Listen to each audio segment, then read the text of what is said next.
నేటి కాలంలో cell phones వినియోగం ఏ రకంగా పెరిగిందో అందరికీ తెలిసిన విషయమే. చాలా మందికి ఒక రకంగా చెప్పాలంటే ఒక బాడీ పార్ట్లా సెల్ ఫోన్ అయిపోయిన పరిస్థితి సార్. ప్రతి సెకండ్ కూడా సెల్ ఫోన్ అనేది చేతిలో ఉండాల్సిందే. అనవసరమైన పనులకి అవసరమైన పనులకి కూడా సెల్ ఫోన్ని విపరీతంగా వాడేస్తున్న పరిస్థితి. రీసెంట్గా ఒక స్టడీ వచ్చింది sir, Vivo switch off study 2025 అని చెప్పి. ఆ స్టడీలో చాలా ఆసక్తికరమైన అంశాలు ఉన్నాయి. ఫోన్ పక్కన పెడితే కుటుంబ సంబంధాలు బలపడతాయి, మధుర అనుభూతులు పంచుతున్న తల్లిదండ్రులు పిల్లల ముచ్చట్లు అని చెప్పి.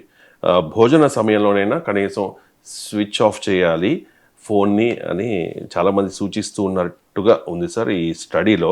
అంటే కుటుంబ సంబంధాలను పక్కన పెట్టి సెల్ ఫోన్కి అడిక్ట్ అయిపోయిన వారికి మీరు ఇచ్చే సూచన ఏంటి సార్? సెల్ ఫోన్ అనే కాదు, ఏదైనా దాన్ని ఎలా వాడాలో అలా వాడాలి. ఇప్పుడు కత్తి ఉంటుంది, కత్తిని కూరగాయలు కట్ చేస్తున్న వాడితే మంచిదే. తలకాయ కోసుకోవడానికి వాడినాం అనుకో ఏమవుతుంది?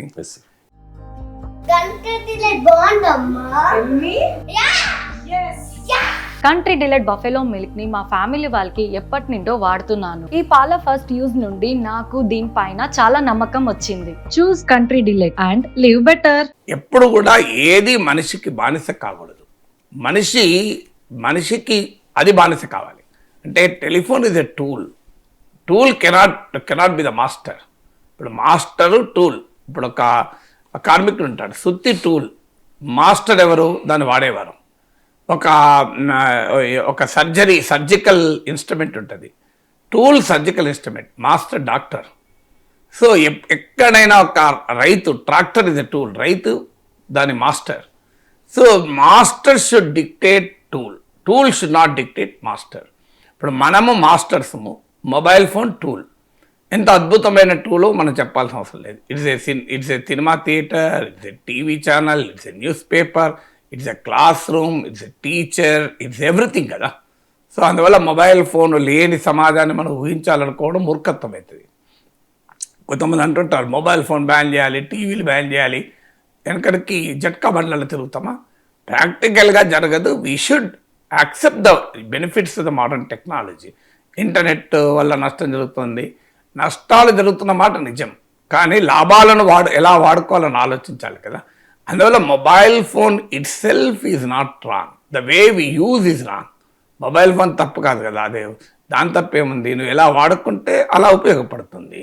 మొబైల్ ఫోన్ పనికిమాల చాటింగ్ కైనా వాడుకోవచ్చు, అద్భుతమైన లెక్చర్స్ కైనా వాడుకోవచ్చు. ఇప్పుడు నేను కార్ ఎక్కానంటే Stanford university, Oxford, Cambridge, MIT, Harvard, ప్రపంచంలో ఉన్న టాప్ యూనివర్సిటీస్ లెక్చర్స్ ఆన్లైన్లో ఉంటాయి. అది చూసుకుంటూ వినుకుంటూ వెళ్తుంటాను. నేను స్టాన్ఫర్డ్ యూనివర్సిటీలో చదవలేదు కదా, హార్వర్డ్లో చదివే అవకాశం నాకు రాలేదు కనుక అందులో అన్ని రకాల టాపిక్స్ అంటే జనరల్ టాపిక్స్, జెనెటిక్స్ నుంచి ఎకానమీ వరకు, ఫిలాసఫీ నుంచి మొన్న బుద్ధిస్ట్ కలామసుత్తా అని బుద్ధిస్ట్ థాట్ పైన ఒక వీడియో చేశాను. దాని కొరకు బుద్ధిస్ట్ ఫిలాసఫీ గురించి కూడా ఒక బుద్ధిస్ట్ థింకర్, బుద్ధిస్ట్ స్టడీస్ మీద ఒక ప్రొఫెసర్ మాట్లాడింది చూశాను. సో ఇలా నేర్చుకున్నప్పుడు మొన్న వరంగల్ వెళ్ళాను. వరంగల్ వెళ్ళినప్పుడు మీకు వెళ్తూ వస్తూ పోవటానికి 3 hours, రావడానికి 3 hours. ఏం చేశాను, ఆటమిక్ హ్యాబిట్స్ అని బుక్ ఉంది, చాలా ఇంట్రెస్టింగ్ బుక్స్, మన అలవాటు ఎలా మార్చుకోవాలని. సో ఆ బుక్ ఆడిబుల్లో డౌన్లోడ్ చేసుకొని రాగా వచ్చే వరకు ఆటమిక్ హ్యాబిట్ బుక్ అయిపోయింది. దానిపైన వచ్చాక ఒక వీడియో పెట్టాను, ఇంకా పెడతాను.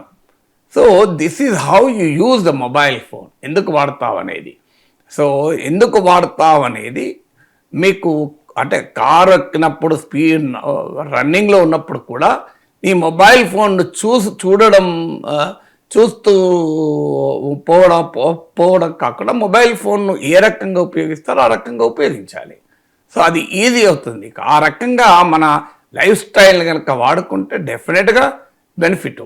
కానీ దాన్ని కాకుండా అది మనిషి మీద ప్రివేల్ చేసేలా అవుతున్నాయి. ఇటీవల జెఫ్ బెజోస్ 1 hour రూల్ అని ఒకటి చెప్పాడు. అది నేను నా యూట్యూబ్లో కూడా వీడియో ఉంటుంది, మీకు more than 1 lakh people watched it. Jeff Bezos 1 hour rule అని. ఏమంటే ఆ 1 hour రూల్ ఏంటి అంటే, ఉదయం లేవగానే 1 గంట సేపు మీరు మెయిల్స్ చూసుకుంటూ మైండ్ పైన స్ట్రెస్ పెట్టే పనులు చేయకండి.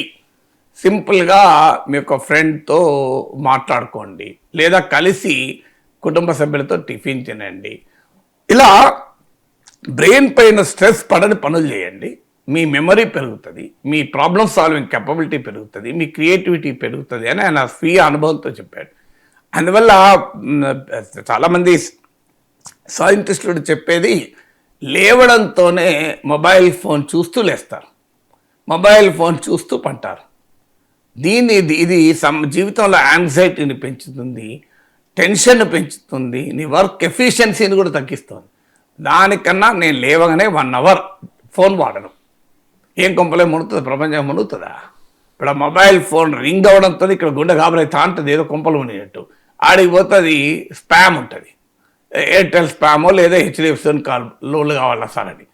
ఈ పనికిమాల కాల్స్ కొరకు పరిగెత్తుకుంటుంటారు. ఆడ డైనింగ్ టేబుల్ దగ్గర కూర్చొని టిఫిన్ చేస్తుంటారు, లంచ్ చేస్తుంటారు.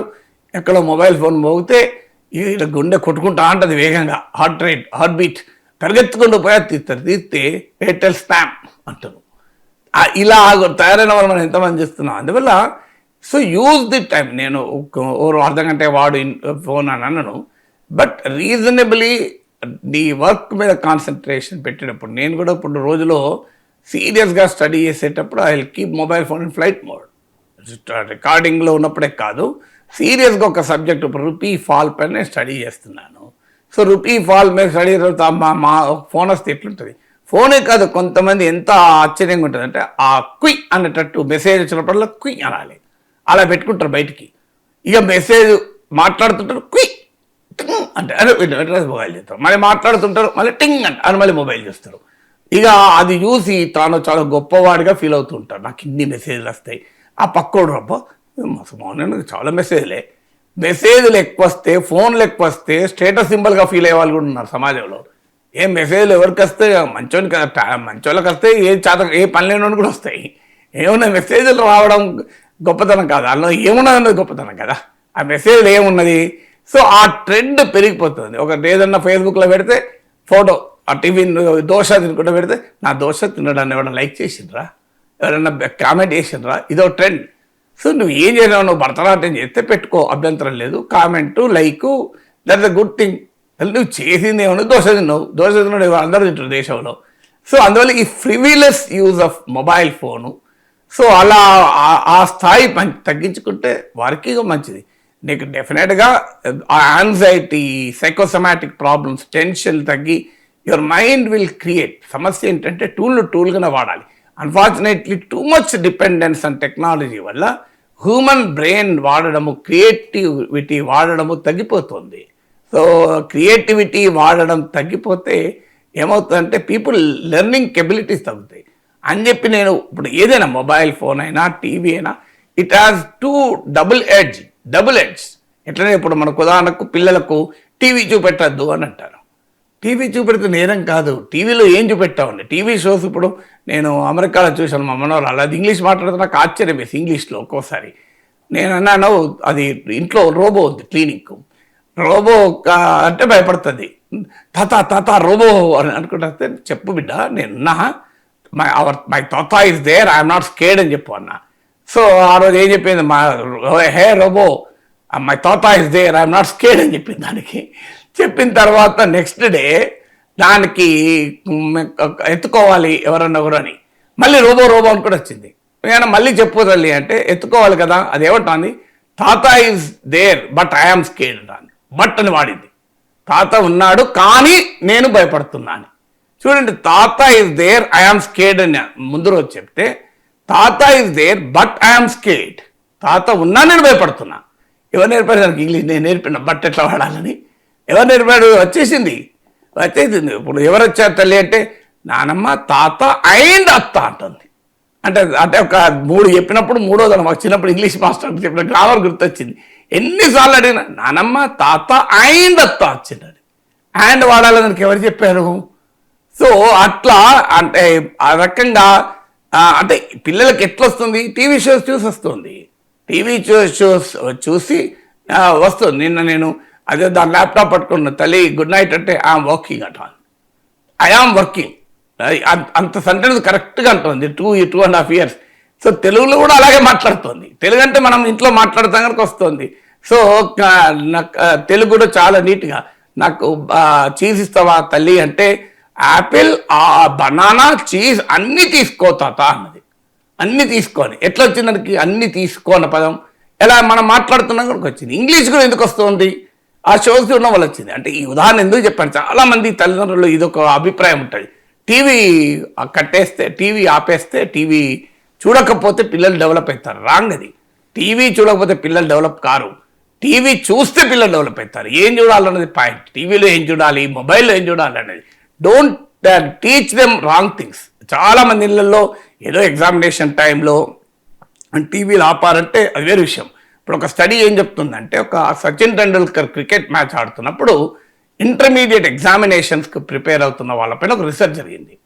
So sorry 10th exams 10th or 12th class ఆ ఎగ్జామ్ వాళ్ళ రీసెర్చ్ ఏం చెప్పిందంటే, ఒక సెట్ ఆఫ్ స్టూడెంట్స్ వాళ్ళ ఇంట్లో క్రికెట్ మ్యాచ్ చూడనివ్వని పిల్లలు ఒక బ్యాచ్, క్రికెట్ మ్యాచ్ మధ్యలో చదువుకుంటూ కూడా ఒక ½ an hour మ్యాచ్ చూసి స్కోర్ చూసి మళ్ళీ చదువుకున్న వాళ్ళు, ఈ 2 రకాల గ్రూప్స్ పైన స్టడీ చేస్తే, ఎవరైతే ½ an hour బ్రేక్ ఇచ్చి సచిన్ టెండూల్కర్ బ్యాటింగ్ చూసి మ్యాచ్ చూసి వెళ్ళారో వాళ్ళకు ఎక్కువ మార్కులు వచ్చాయి. ఓవరాల్గా ఇటు ఉండొచ్చు, కొన్ని అటు ఇటు ఉండొచ్చు ఎక్సెప్షన్స్. మెజారిటీ ఇప్పుడు ఒక 100 చిల్డ్రన్ ఇటు తీసుకున్నారు, 100 చిల్డ్రన్ అటు తీసుకున్నారు. 100 పిల్లలేమో అసలు మ్యాచ్ వాళ్ళ ఇంట్లో చూడనివ్వలే, వాళ్ళకి మ్యాచ్ ఇంట్రెస్ట్ ఉన్నా కూడా వాళ్ళు టీవీ పెట్టకుండా చదువుకుంటూనే ఉన్నారు. ఇంకో 100 పిల్లలేమో చదువుకుంటున్నారు, మధ్యలో ఒక ½ an hour బ్రేక్ తీసుకున్నారు, మ్యాచ్ చూశారు, క్రూషియల్ టైంలో మ్యాచ్ ఉన్నప్పుడు మళ్ళీ చదువుకున్నారు. మార్కులు ఎవరికి వచ్చాయంటే టీవీ చూసిన వాళ్ళకి వచ్చాయి. స్టడీ ఇంత ఇంట్రెస్టింగ్ స్టడీ చూడండి. అంటే మనకు ఒక రాంగ్ నోషన్ ఉంటుంది, ఇది పిల్లలకు టెక్నాలజీకి దూరం చేస్తే వాళ్ళు బాగవుతారని. అందుకంటే ఈ మొబైల్ ఫోన్ పైన కానీ టీవీలపై కానీ రాంగ్ నోషన్, అది నిజం కాదు. Teach them how to use, give them literacy. అంటే మీకు వాళ్ళకు టెలిఫోన్ లిటరసీ నేర్పాలి, టీవీ లిటరసీ నేర్పాలి పిల్లలకు. ఏది చూడాలి, ఏది చూడకూడదు, డిసిప్లిన్ నేర్పాలి. అంటే ఈ టైంకు ఆ పని చెయ్యాలి, ఈ టైంకు చెయ్యకూడదు అని. పిల్లలు ఏంటంటే చిన్నప్పుడు మనం నేర్పిన దాన్ని బట్టి ఉంటుంది. సో అందువల్ల ఎప్పుడు కూడా మొబైల్ ఫోను వాడకండి అని నేర్పకండి. మొబైల్ ఫోన్ వల్ల అనేక ప్రయోజనాలు ఉన్నాయి. అదే సమయంలో దాన్ని యొక్క ఎఫెక్టివ్గా ఒక టూల్గా ఎలా వాడాలో నేర్పండి. How to use mobile phone. Mobile ఫోన్లోనే నీకు ఒక స్టాన్ఫర్డ్ యూనివర్సిటీ ప్రొఫెసర్ లెక్చర్ వినొచ్చు, మొబైల్ ఫోన్లో కూడా ఒక పనికిమాలిన కంటెంట్ చూడొచ్చు. 2 ఉంటాయి కదా, మనం ఏది ఎలా వాడతామన్నది పాయింట్ కదా.